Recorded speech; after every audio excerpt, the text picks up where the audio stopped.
the head of the regime had enough time, 33 years, which is a golden opportunity to carry out any reforms. And the dialogue with the opposition parties failed, and that's why the street had to go on their own without the opposition parties and without without listening to the regime. Okay, Zaki Shihab, basically opposition parties are willing to hold talks. The president has said he will step down after 2013 and neither him nor his son will take part in elections. Why do you think this isn't enough? I believe the stand taken by the opposition is something reasonable, something which really trying to save the country is a seas of blood. Yemen, unlike any other country in the Arab world. One more important thing, that there are millions of pieces of weapon in the country. So any confrontation which might, at any stage take a wrong turn, it will end up heavy losses. And I don't think that the government or the opposition want to see this. I myself have witnessed the evening both sides of Yemen have signed the agreement for unity in Aden. And if it happened that time, I'm sure other seas of blood. But the wisdom of both parties at that time have saved the country. I do hope that this serious promises, for reforms, will take place, because no one wants to see more victims falling as a result of not refusing to give up to many of the demands by the protesters. At the same time, I do hope that the country would be saved, because it's whatever going to happen in Yemen, it would have its implication on neighboring countries. Sheikh Mohammed Abu Laham, I want to talk about the violence that we've seen. Why do you think that it has reached these levels when, for instance, in Egypt, it was relatively peaceful? Well, I think, first of all, I do agree with what many of the guests just mentioned. And let's go back to Egypt. And I think what has happened in Egypt has really opened the doors of democracy, not just in Egypt, but in the Arab world. And the effects of Egypt will be felt everywhere. And just to assure everybody, the doors of democracy have been opened and there is no going back. But we have to be decent and reasonable. And I think Yemen has not reached that tipping point where one would say the fall of the regime is near. But rather, I think we should all together work, whether on the opposition or in the ruling. And I think the initiative that the president gave, let's hold the president accountable for that initiative. And I think two of the biggest achievements that we will have is that he will not run for 2013 and he will not inherit power to his sons.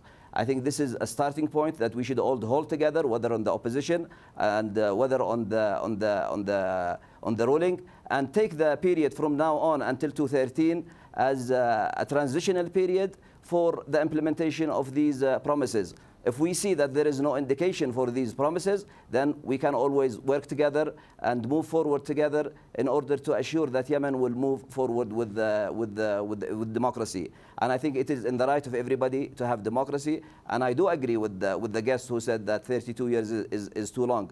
I agree it is too long, but do we like to see? Can we prevent a scenario that happened in Egypt?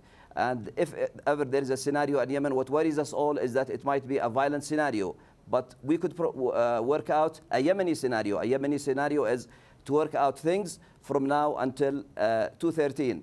And of course, a lot of people would say, why don't we, how can we trust? We have seen it before and we haven't, nothing was delivered. Again, I do agree with them, but this time, let the street be a witness. And again, we can always count on our friends and the partners of Yemen to assure that the implementation of what the president said in his initiative will be implemented. I think this is a good starting point for all of us to rally behind it.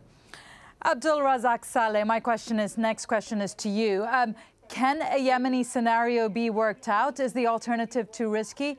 The thing about Yemen is that there are all other factors coming into play. You've got the cessation of the south, problems in the north, threat of al-Qaeda, and then, of course, the internal problems that we've seen. Can you risk a complete regime change right now? Well, I think the scenario is so clear. If the ruling family. I would call it not the government, not a regime, but it's a family. So if there are practical steps forward to assure people that they are serious of submitting power to the people, then they should stop killing protesters. They should stop arresting journalists. They should allow newspapers such as Al-Ayyam in Aden to be republished. So there must be some practical and serious steps forward in order for people to believe that the regime is serious about dialogue, is serious about giving power back to the people. Because if we talk about reforms, it's something that many Yemenis, I'm not saying all of them, but particularly in the south of Yemen, they don't believe it. They have been trying to negotiate. They have been proposing to the government since the war of summer 1994, after the civil war between South and North. But the regime has always rejected all solutions, and they have rejected all mediation between the different fractions within Yemen itself. So what I am saying is that now is the time to listen to the people. The regime has been given a golden opportunities to reform. It has been given the opportunity to assure people that they are serious to develop and eradicate poverty and unemployment, and also to get rid of the terrorists. The regime has not kept to its promises. So let me now put this to Sheikh Mohammed Abulaham. Is the regime serious about change, as Abdul Razak Saleh has been saying, and is it willing to implement the changes that Abdul Razak Saleh has been talking about? Again, I believe we have a very small space, even for the regime, to give any other promises. Now is the time to deliver.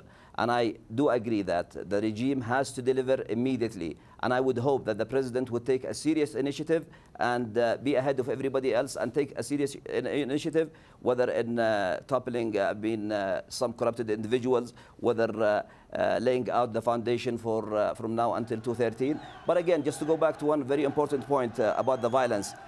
Personally, I do condemn the use of violence, and always, whoever uses the violence is not a sign of strength, but rather a sign of weakness. So we should all work together, and I think what Yemen needs right now, it does not need that people should take positions in this side or that side.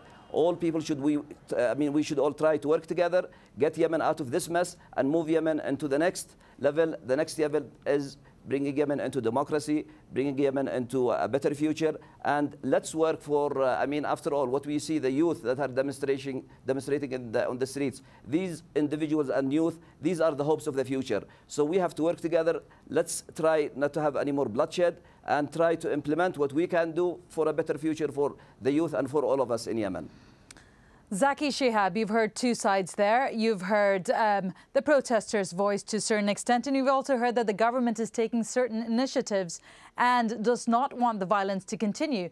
But if the protesters do not accept the government's initiatives, where do you see this going?